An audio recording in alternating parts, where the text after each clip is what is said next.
Good afternoon. Welcome to the Heritage Foundation and our Lewis Lehrman Auditorium. We, of course, welcome those who join us on our heritage.org website on all of these occasions and those that will be joining us on C-SPAN Book TV.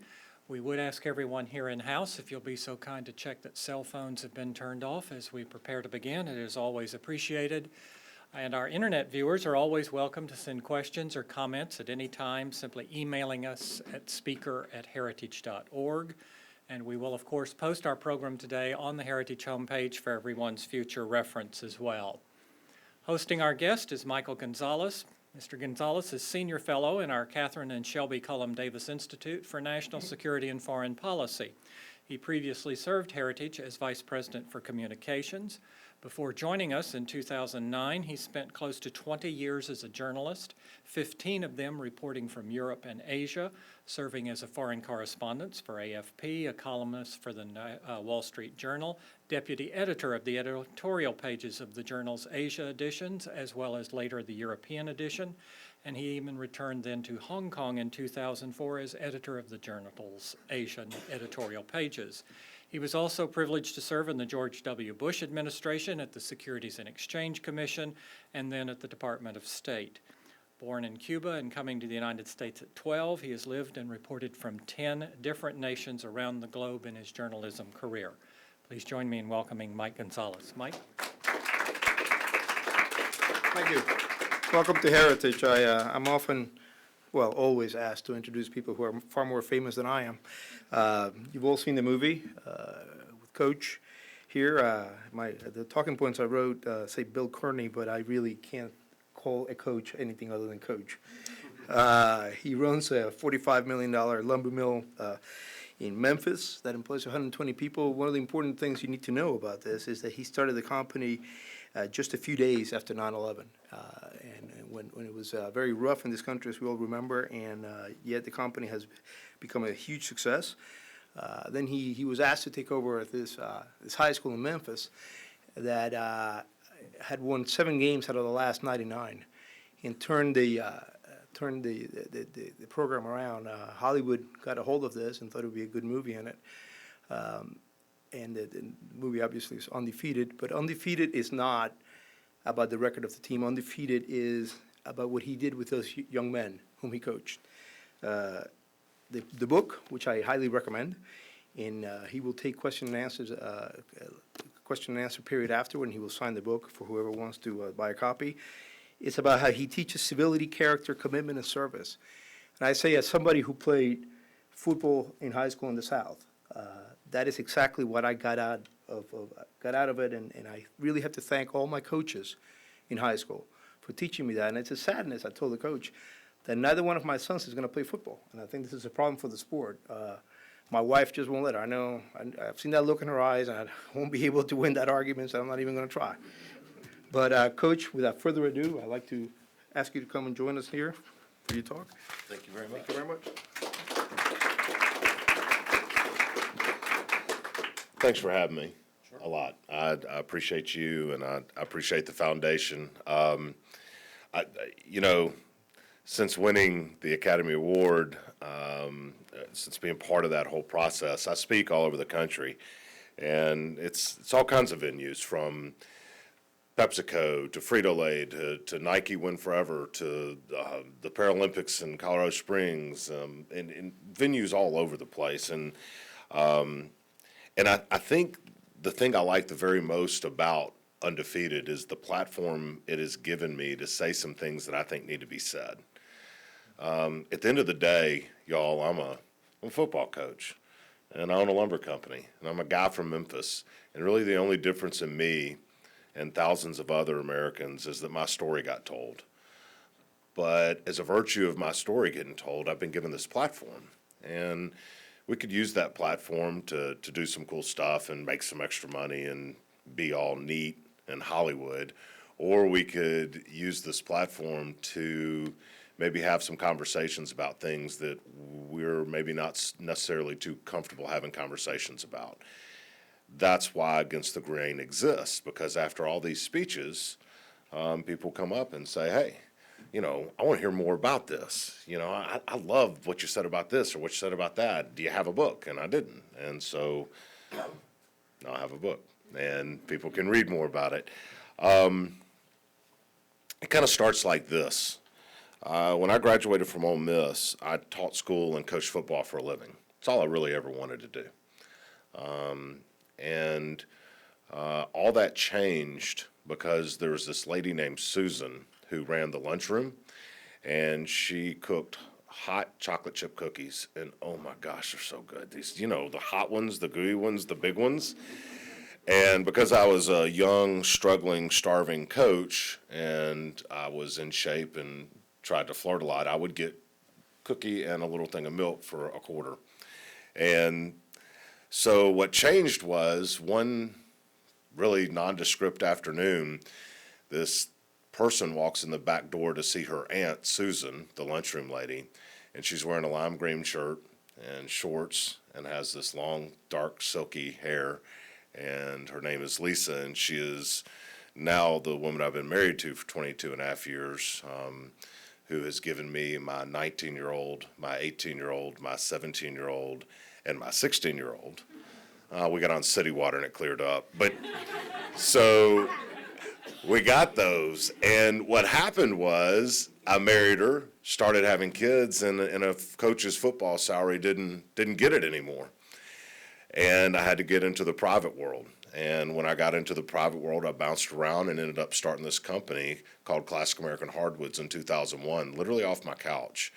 Now, my father left the home when I was 4, and I had very little relationship with him. And my mom was married a number of times. My mom's 4th husband shot at me down a hallway when I was a teenager, and I had to dive out a window to save myself. So my reality was never, you're going to be the owner of a $45 million company with offices in Shanghai, with offices in Ho Chi Minh. You're never going to be a guy that's got 120 employees, and you're unlikely to be a guy who's been married to the same woman for 22 years with this amazing family.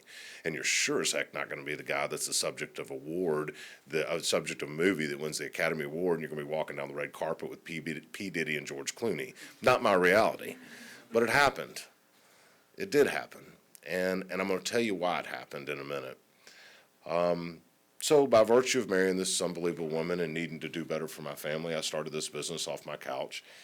And throughout the whole process of transitioning from being a coach for a living and a teacher to a businessman, I still, in non-faculty and volunteer situations, coached in and out of football throughout my life. And this opportunity in 2003 came up at Manassas to coach football while still operating my business, and I took it because it was still a passion. What we found was 17 kids on a varsity football team and a previous 10 years record of 7 wins and 92 losses. 6 years later, what we left was 75 kids suited up and a record of 18 wins and 2 losses. In an area where an 18-year-old male is 3 times more likely to be incarcerated than he is to be in college by his 20th birthday, we graduated 36 seniors and 35 went to college.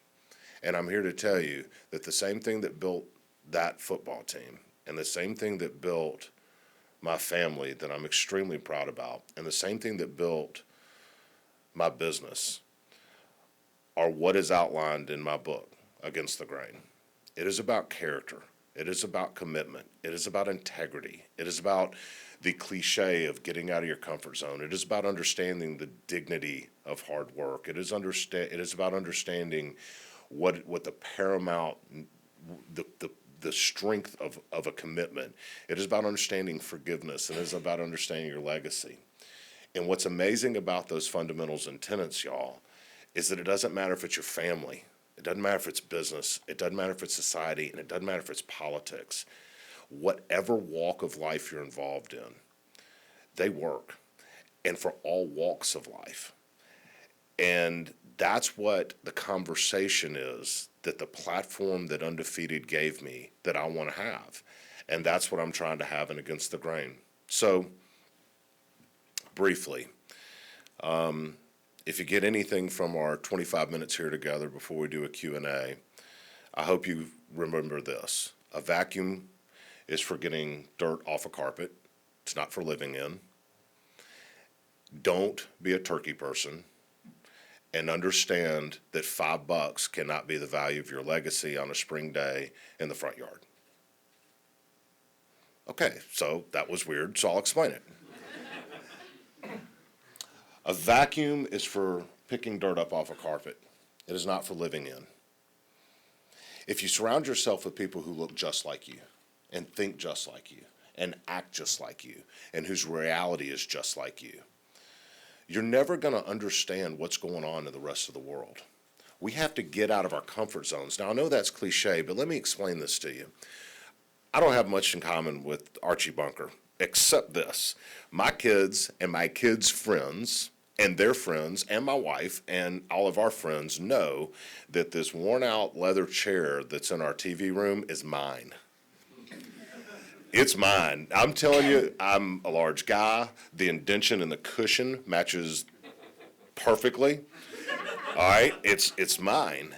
And the arms on it are even worn out a little bit where these mutton joints rest. And there's actually, I'm not kidding, there's actually a little patch of it that's discolored from where the remote control sits because the sun does it differently. That is my comfort zone. I'm going to tell you something, there's nothing wrong with it. With 120 employees and a football team and kids going crazy and everything else and traveling all over the place promoting books and doing speeches and everything, I get exhausted and the world hits me in the mouth.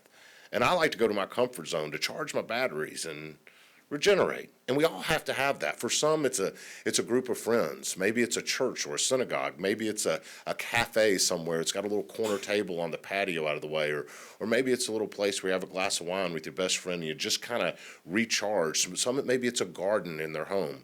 We all have comfort zones, and we need them. We got to recharge our batteries. There's nothing wrong with having a comfort zone. But here's what I've noticed about that chair, my comfort zone. Nothing profound or amazing has ever happened in my life when I was sitting in it. And I will tell you this, if you won't get out of your comfort zone, if you exist in that vacuum, nothing amazing or phenomenal will ever happen in your life. When you surround yourself with people who look just like you and think just like you and act just like you and believe just like you, and you're unwilling to get out of the thought set that you find yourself in, and you won't get out of that comfort zone and you remain in that vacuum, just like sitting in that leather chair, nothing amazing will ever happen in your life. It just won't. But when you get out of your comfort zone and you seek to explore the other thoughts and the other people and the other lifestyles and the other realities that are out there, and you do it in a civil, non-threatening way, you know what you find? You find some differences, but you also find a ton of commonality. And it is that commonality that we have lost in our families with the 50% divorce rate in this country, in our politics with the 15 or so percent approval rating of Congress and a 40% or so approval rating of the White House. We don't find commonality anymore. We don't have civility. We don't have non-threatening conversations. Y'all, a conversation is not about winning. A conversation is about exploring. And when we don't have a conversation that's an exploration of thought, that is civil and open, where we can explore one another's faults, not to argue and win on our points, but to find a commonality from which we can base a foundation and then grow, we're lost our way. And I'm telling you, with the 50% divorce rate in this country, we've lost our way. And with our approval rating we've lost our way. And with businesses failing, we've lost our way. And we have to go against the grain of where we've been headed to change this stuff. And it is so easy. Be civil. Get out of your comfort zone. Have non-threatening conversations about the stuff that matters. I was at Fox News, 2 or 3 weeks ago, and the guy looks at me. I can't remember if he's listening. I'm sorry, I can't remember your name, but I can't remember his name. But anyway, he says, Bill, the things you're really not supposed to kind of get into are faith and politics and race and religion and entitlements. And your book pretty much talks about faith and race and religion and business and politics and entitlements. And the truth is it does. But you know what? Political correctness and fear has kept us from being willing to talk about those subjects outside of our own vacuum. And that right there is the fundamental problem we have in so many of things that we've got going on. I once asked Robert Gates, I was fortunate enough to sit down with him, I said, what's wrong up there? He said, we don't have lunch anymore. We can do the political stuff, but we don't even sit down and have lunch anymore. We don't have a civil conversation. We don't work things out. It's a war. We're Americans. It's got to stop. So you have to understand a vacuum is for getting the dirt off the carpet. It's not for living in. When I was about 7 weeks into my first year at Manassas High School, we were 3-3. Okay, let me say it again. Y'all aren't responding to me. Previous 10 years record was 7 wins and 92 losses. 6 weeks in, we were 3-3. Wow. Right? I mean, yeah, that's, 3-3 is average, but, against what we had, it was pretty good. And more importantly, the kids were riding up and down the road on nice buses, not broken buses anymore. They had new equipment, nice uniforms, and feeling pretty good about football. And the kids had bought in to the X's and O's. Yes or no, sir, on the field, unbelievably respectful, and we were making a few things happen. But it was obvious early on that this was going to be more than just about football. Character and commitment, and when you're working in a place where there's second and third generation of abject poverty and loss, some of the fundamentals that are against the grain were not inherently ingrained in the walk of people's lives, and so we were teaching that. Now, half the team, remember, the whole team had bought into the X's and O's. Half the team had bought into the important stuff. They were being more respectful in the classroom. They were pulling their pants up, show your mind, not your behind. They were doing that. They were doing their homework. They weren't hanging out on the corners at night. Now, on the other half of the team, while they bought into the football stuff, the minute they left practice and us, they were back out to the same stuff. And it was driving me nuts. And so every coach has his guy. I know your coach in high school had a guy or two, right? Every coach has his guy.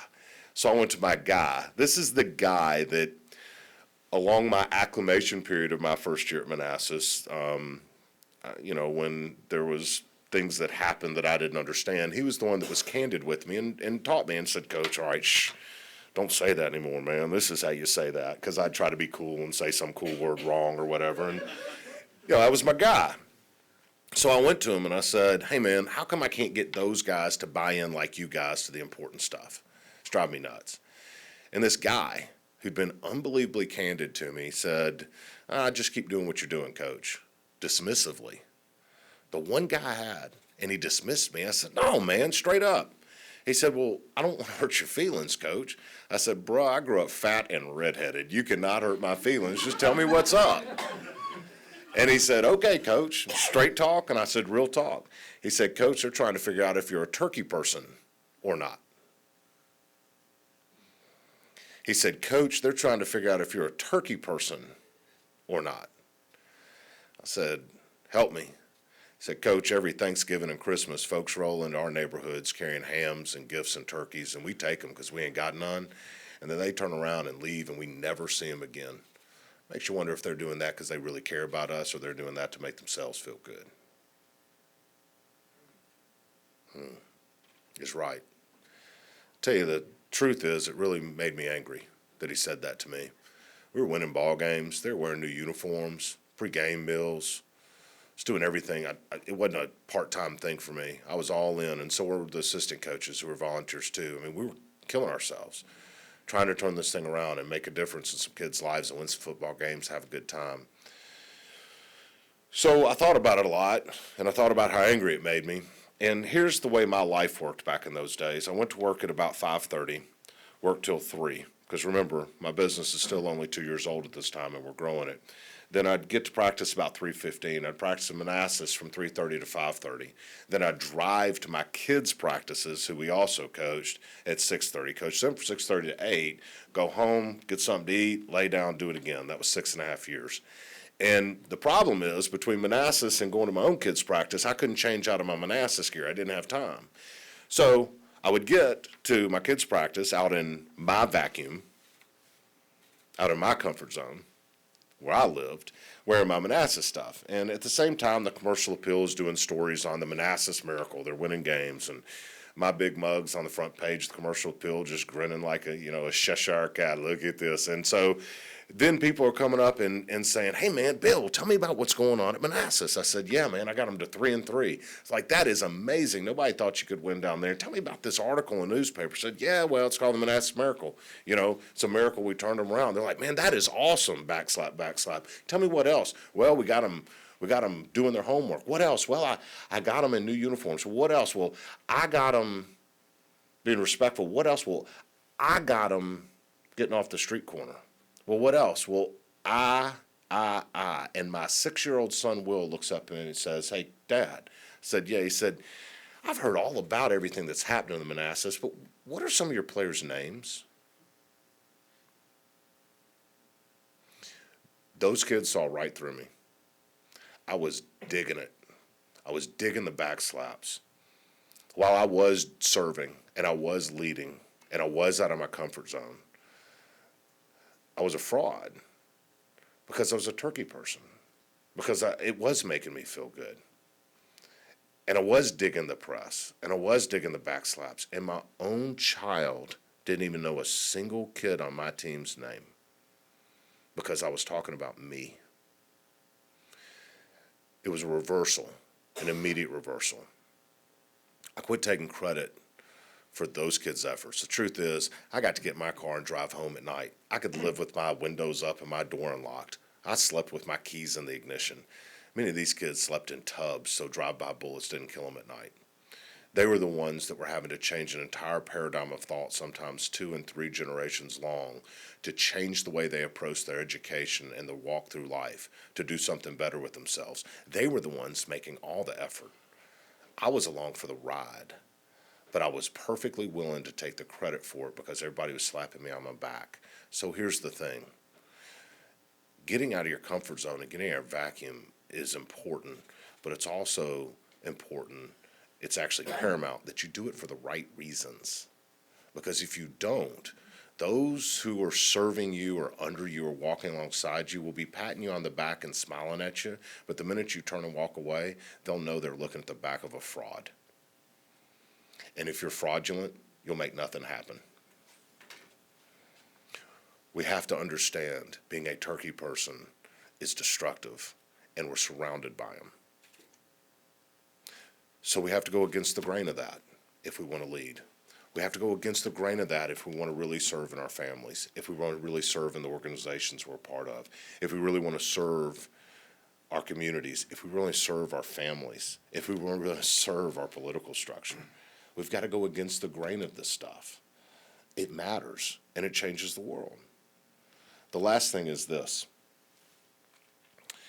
$5 in a spring front yard. So I will be dead at least within 50. I'm 45. If I lived to be 95, it would be a miracle. In fact, I ought to write a newspaper article about that, and I will take a backslapping for it. Sometime between now and 50 years, my body will lay in a wood box, and the dirt won't even be splattering the top of that box before everybody starts arguing over who gets what. It's true. It's a fact of life. It's the way it's going to work. So leading up to that, because it is a universal truth, I will spend a lot of time with an attorney, drawing out a will, making sure everybody gets my legacy, everything I have to leave behind, all this stuff I've worked real hard to accumulate. I'll work hard on it. And here's what's going to happen. So I'm going to die, and everybody's going to cry, and 3 days later, everybody's going back to work. And then, but about a week later, the people that are in my will, those 3 or 4, let's call them 4 because I've got 4 kids. Each of your situations will be different, but let's just say 4. They'll show up about a week later at the attorney's office because it's time to go over the will. And they will take my legacy, my house, our cars, whatever, jewelry, all that we've accumulated in our life, and we will have spent an enormous amount of time being very fair with all of this stuff, and we'll give it to these 4 kids that the lawyer will line it out. By then, more than likely, each of them will be married. So they go home with their pile of stuff, which is my legacy, but now it's separated in 4. We'll just say it's 4 subsets of Bill's legacy. Okay? So now they got 4 subsets of Bill's legacy, and they're all going to look it over, and the spouse is going to go, my God, some of that stuff is hideous. And they're like, yeah. Okay, so we're going to keep this stuff, and then this stuff we're going to put in a basket or a box and put in the attic. And then about 4 years later, now we have 8 subsets of legacy, the 4 subsets, and then each set was kept and the other in the attic. And then about 4 years later, my own children, they're going to start creating their own legacy, and it's going to be in the attic. And the attic's going to be overrun, and then they're going to be sick of it, and one of them's going to call the other and say, my gosh, our attic is messed up, our basement's got all this crud in it from when mom and dad died, and, you know, what are we going to do with it? And you know what the answer is. Yard sale. So what happens is each of them get together and they figure out who has the nicest yard with maybe the best traffic, and all of your legacy that you've spent your whole life accumulating, and on the dying days spent times with attorney putting together wills and making sure it was fairly given up, is now sitting in somebody's front yard on a pretty spring afternoon with a $20 tag on it, and then here she comes. The one driving the Caprice Classic that really needs a ring job, that shows up when your sale starts at 7 but shows up at 6 because she wants to be first in line. You've seen her, right? So here she comes, and she rolls up and she jumps out of her car, boom, like she's attacking Normandy, rolls up and says, I'll give you 5. I'll give you 5. I'll give you $5 for that. And then your heir, who you spent your entire life building your legacy for, who you've spent the dying days with an attorney, who you have now subsetted it out, is now faced with an amazing dilemma. Do I take $5 for this piece of legacy out of this grassy front yard on this day to this woman who needs a ring job on her Caprice Classic, or do I put it in a box and take it back upstairs? You know what she does? Takes it. And then the girl gets back in the Caprice Classic and rolls as fast as she can to the next dead guy's stuff in somebody's front yard. What you do for yourself in this life dies with you, people. What you do for another, now that lives forever. Your legacy cannot be price tagged. Your legacy cannot be left in the front yard. If it is, you need to look yourself in the mirror and think about what you got going on. One day, not too long from now, there's going to be a 7 or 8 year old kid that walks up to his dad and says, Dad, I got picked on at school today. How do I handle it?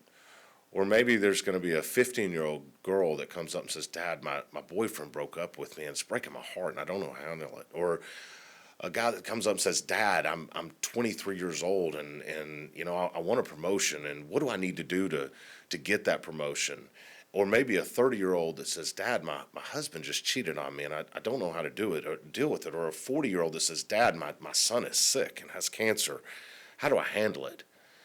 And the information and the advice that they get from that dad will be something that dad heard from me on a football field one day about character and commitment, the dignity of hard work and grace and forgiveness and perseverance. And if that's my legacy, I'll take it. What's yours? What's your legacy? What you do for yourself in this world will die with you, and it will end up at a yard sale. And some woman driving a Caprice Classic will give $5 for it and drive away, and that will be the end of it. But what you do for others, what you serve, how you get out of your comfort zone, how you serve and how you lead others, and your family, and your business, and yes, in your politics, that does not have to be separated. It can be left in its entirety to everyone you know, and it cannot be sold, and it cannot be negotiated on. It can be left in 100% full trust to 100% of everybody you know. And you got to look yourself in the mirror and make sure that's what you're doing, because that's a legacy worth leaving. And the beauty of it is your life gets as fulfilled as any life you fulfill as a result of it. And ladies and gentlemen, that is what it means to go against the grain of today's societal preconceived notion of pop culture. That is the challenge of Against the Grain. I thank you for having me.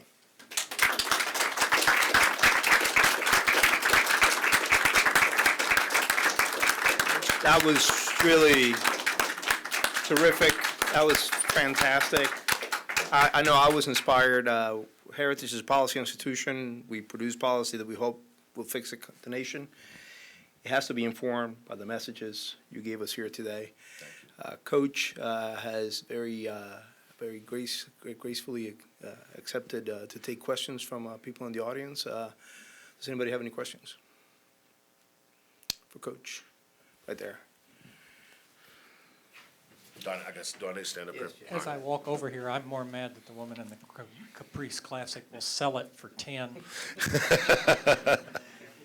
Thank you for coming, Coach. I'm happy to be here. You talk about having conversations about things that sometimes the world doesn't want to talk about. I know your book talks a lot about marriage and commitment. Yesterday there was the March for Marriage here in D.C. Thousands of people came out from a number of different states.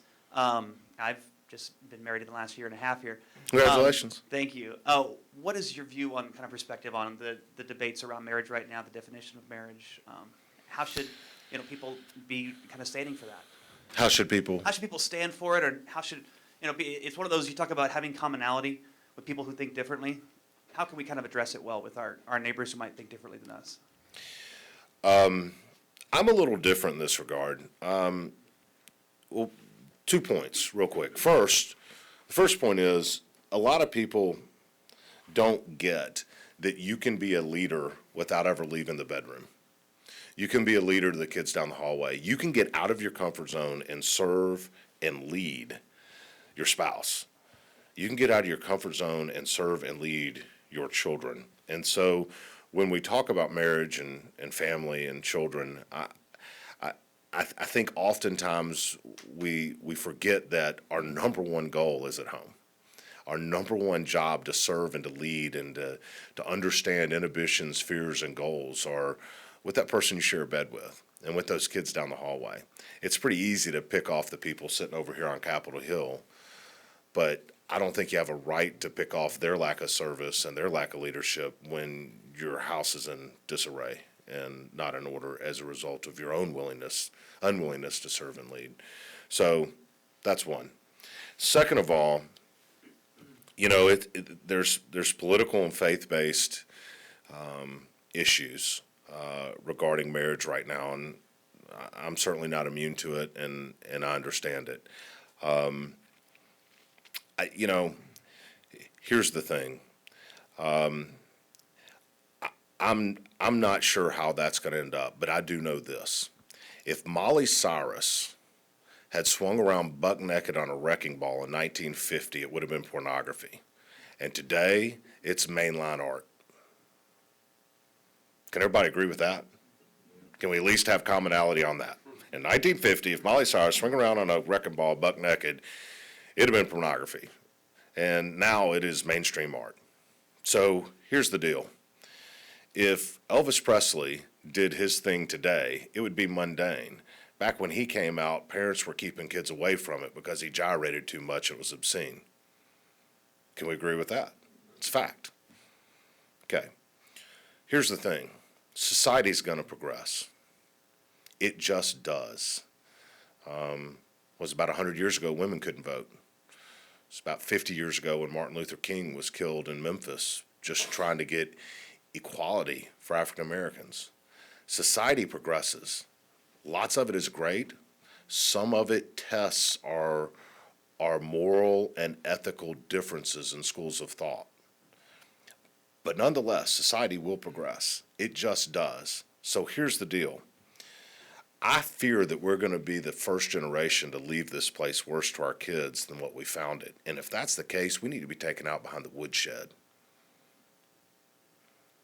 And here's how it really happens.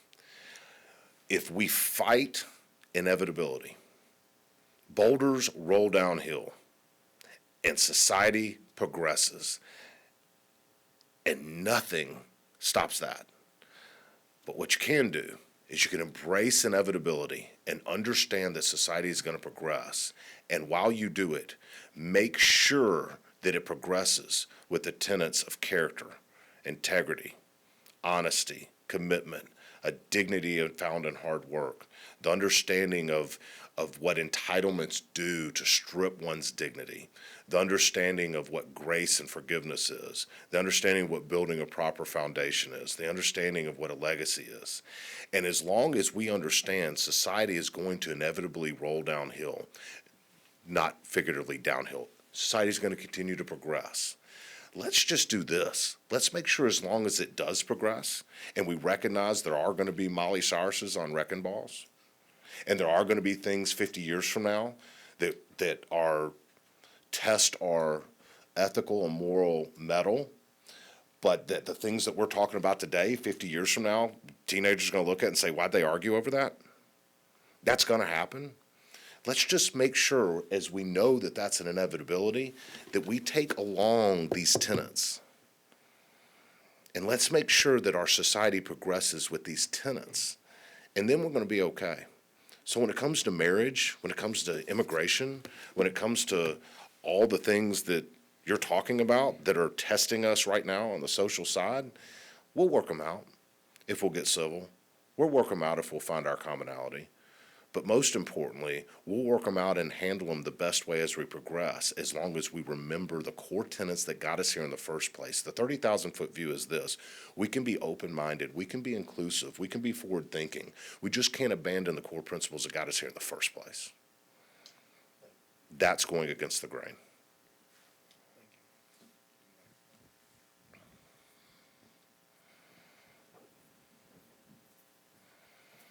Thanks. Coach, you must have been a hard act to follow at Manassas. I was just curious about. There's just not many fat redheaded guys running around in the inner city. I was just wondering how that transition went and whether the values that you stood for are still part of the program. So before I left, it wasn't like I just said, okay, that's it, I'm gone, peace. The year leading up to my last year, I told the athletic director and the principal and all the coaches that this will be my last year. If you saw the movie, the reasons are obvious. That year, but I didn't tell the kids. I said, we're not going to tell the kids because it's not going to be about my last year. It's going to be about their senior year and this amazing year that we have a chance to have. And so there was a transition put in place, a succession plan, if you will, and all the coaches were doing jobs and everything was great. And then when I left, it rolled right over. And then the administration changed about 2 months later, and new administrators want to bring in their own staffs, their own things, and so things changed quickly after that, unfortunately. But yeah, things were going well. There was money in the bank. There were things going the way they wanted to, but a new administration meant new coaching staff and new stuff, and so unfortunately it changed.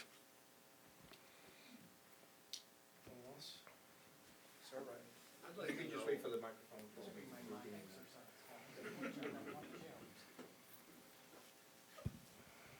I didn't have the benefit of the movie, so. What's that? I didn't have the benefit of seeing the movie. That's okay. But, You can go get it anywhere you want to now. right now. I don't make a dime royalty on it, so it doesn't matter to me if you watch it or not, but I bet you like it. So there were 17 on the team that, Okay, so the movie is my 6th year, but I was there 6.5 years. So 6.5 years before the movie was shot, 17 so kids. that's not in the movie, the first. Well, it'll explain it. But this is. It explains it, really but what my the question- movie is the final year. My question really is about the first day, first week, Mhm. when you had the 17 carryover players. Mhm. I want to know what the first meeting with the 17 was like, and what you said, and what you Holy thought- crap, there's no way we can win. There's only 17 of you guys. That's really what I was thinking. Here's the deal. I mean, you're wearing suspension helmets and y'all don't know what a 3-point stance is and you're in high school. We should just fold this up and have band. I mean, that's really what I was thinking.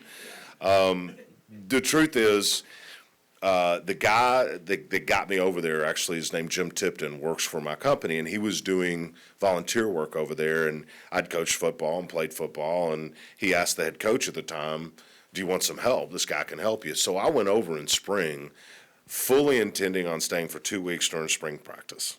That was it. And when I showed up, and I'm not kidding you, I saw kids who could not do basics in much of anything. I was like, this is going to be the biggest waste of 2 weeks of my life. And about 4 days into it, I was in love. These kids, Smoky City, New Chicago, and Greenlaw, the three neighborhoods that surround Manassas where the kids come from, $7,885 annual median income. Of the children of the families with children under 18 years old, 12.5% consist of a married couple. Fewer than 50% of the families have an operating vehicle. I told you an 18-year-old male is 3 times more likely to be incarcerated by his 20th birthday than he is to be in college. 60% of the households with children under the age of 6 name the grandmother as the head of the household. It is as bad as it gets. And these kids showed up to practice every day with a smile on their face and a willingness to work because anything to be part of something positive, they were there. And I fell in love with their resilience. I fell in love with their respectfulness. I'll be honest with you, I went with a preconceived notion of what I was going to find in this inner city all African-American school, and I should have been slapped because what I found was not what I expected. Just kids. Just wanting to have a level playing field and an opportunity to be part of anything positive. And their amazing commitment to it drew me in. And that 2.5 weeks turned into 6.5 years. So what I found was a bunch of ragtag kids that didn't know anything about football. But what I also found was the beauty of the enduring human spirit, just given a chance, that could do amazing things. And I wanted to be a part of it.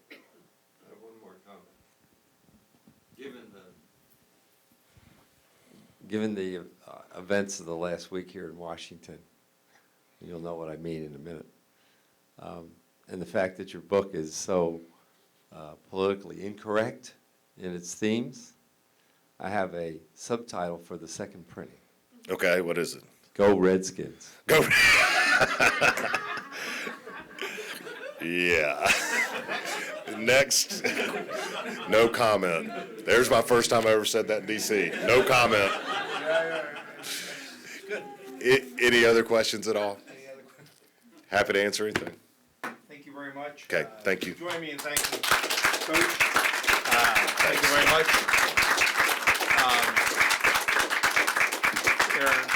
There are books out there for sale. I do want to say something. He did ask me to mention, this is just the kind of guy he is. He asked me to mention his wife, and I forgot. And I apologize. And I said, well, what about your wife? Well, what's interesting? He's like, my children are 19, 18, 17, and 16. That's all you need to say about her. Thank you very much.